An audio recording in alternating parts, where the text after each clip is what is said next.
लेकिन एक ही मुझे महसूस हो रहा है कि बदलाव की लहरें, परिवर्तन की लहरें यहां भी बह रही है। उत्तर प्रदेश में बदलाव होने वाला है, परिवर्तन होने वाला है। क्या मैं ठीक कह रहा हूं? परिवर्तन होने वाला है कि नहीं? जिस आशा से, जो एक आशावाद की बातें चल रही थी, परिवर्तन की बातें चल रही थी, सपा से भाजपा तक आप लेके गए। 2017 का जो चुनाव हुआ, एक विकल्प करके आपने कमल को चुना, भाजपा का चुना, लेकिन जो भी सपने दिखाए थे वो सपने पूरे कर पाए हैं? कर पाए हैं? तो परिवर्तन होना चाहिए कि नहीं? जो भी उस वक्त हम सुन रहे थे, बातें सुन रहे थे, हमें भी महाराष्ट्र में लगा कि चलो उत्तर प्रदेश में कुछ नया होने वाला है, उत्तर प्रदेश में विकास की गंगा बहने वाली है। केंद्र में भारत सरकार इतनी 303 की बहुमत से बनी हुई है, यहां भी बहुमत, यानी कैसा बहुमत? जैसे कोई राजा को बहुमत दे वैसे बहुमत की सरकार भाजपा की उत्तर प्रदेश में बन चुकी थी। लेकिन जो भी वादे थे, जो भी आशाएं दिखाई, जो भी सपने दिखाए, वो सपने सपने रह गए, सपनों का जुमला बन गया, लेकिन सपने खरे उतरे नहीं। उतरे क्या? सिर्फ नफरत की बातें हुई, सिर्फ दंगे की बातें हुई, डरावनी बातें हुई। अभी भी 5 साल बाद, यानी भारत सरकार तो 7 सालों से है, 2014 से है, बहुमत दोनों बार मिली थी। अभी भी मैं देख रहा हूं कि उत्तर प्रदेश में जो भारी बहुमत मिली थी 2017 में, 7 साल भारत सरकार के और 5 साल उत्तर प्रदेश सरकार के, भाजपा सिर्फ लोगों को डराते आई है कि ऐसे होगा, वैसे होगा, ये खतरे में है, वो खतरे में है। लेकिन खतरे में कोई हो नहीं सकता। ये श्री राम की भूमि है, सिया राम की भूमि है, ये तो अपनी भूमि है, ये अपना देश है।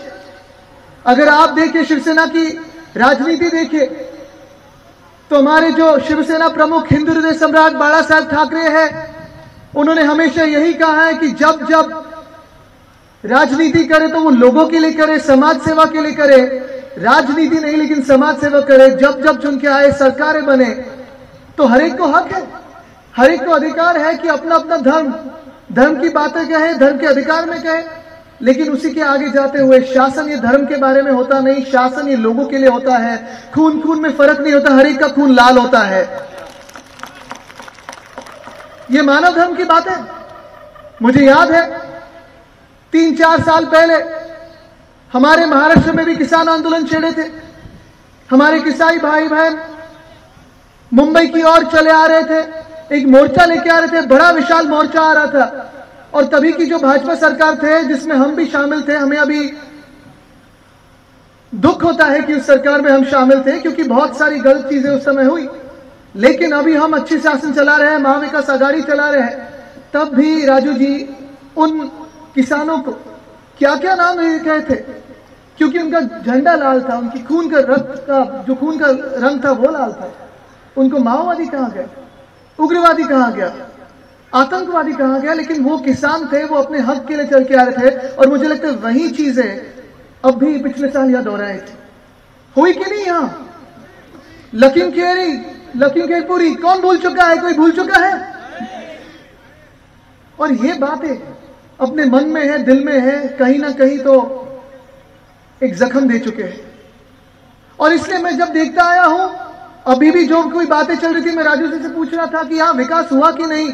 आप मुझे बताएं, ये तो प्रत्याशी है यहां से, आप मुझे बताएं विकास हुआ कि नहीं हुआ? नहीं हुआ है। लेकिन फिर जो आपके यहां के अभी के मुख्यमंत्री है, जो कल के चुनाव के बाद भूतपूर्व मुख्यमंत्री बनेंगे, वो जब हमारे मुंबई में आते हैं, कभी कभी अलग राज्यों में जाते हैं, जो हमारे अखबारों में बड़ी बड़ी एड्स देते हैं कि इतनी इन्वेस्टमेंट आई, इतनी फैक्ट्री आई, इतने रास्ते बने, ऐसे हुआ। सच में अगर आओ तो रोजगार बढ़ा है कि बेरोजगारी बढ़ी है? महिला अत्याचार बढ़े हैं कि महिला सम्मान बढ़ा है? अत्याचार बढ़ा है। सामाजिक न्याय बढ़ा है कि सामाजिक अन्याय बढ़ा है? धर्म में एकता बढ़ी है कि नफरतें बढ़ी है? और ये फिर कैसी सरकार चलेगी अगर बेरोजगारी बढ़ रही है, सामाजिक अत्याचार बढ़ रहे हैं, अन्याय बढ़ रहा है। महिलाओं की अगर देखें आप हालत, तो पेपर में तो कहते हैं कि न्याय दिया है, सुरक्षा दी है, लेकिन मुझे तो वो दिखता नहीं है। और यही अगर हम बदलना चाहते हैं तो मुझे लगता है परिवर्तन की जो लहरें हैं वो यहां भी आनी चाहिए। आप क्या तैयार हो परिवर्तन के लिए? परिवर्तन का प्रतीक कौन होगा? परिवर्तन का प्रतीक हमारे प्रत्याशी जो यहां के उम्मीदवार है वो होंगे कि नहीं? क्योंकि अभी भी ये लड़ाई खत्म हुई नहीं है। यूपी को बदलना है, उत्तर प्रदेश को बदलना है, आगे लेके जाना है, सबको साथ में आगे लेके जाना है। भेदभाव की राजनीति, नफरत की राजनीति गाड़नी है, सबको एक साथ प्यार से आगे जाना है। और मुझे लगता है इसी के लिए हम सब साथ में आए हैं।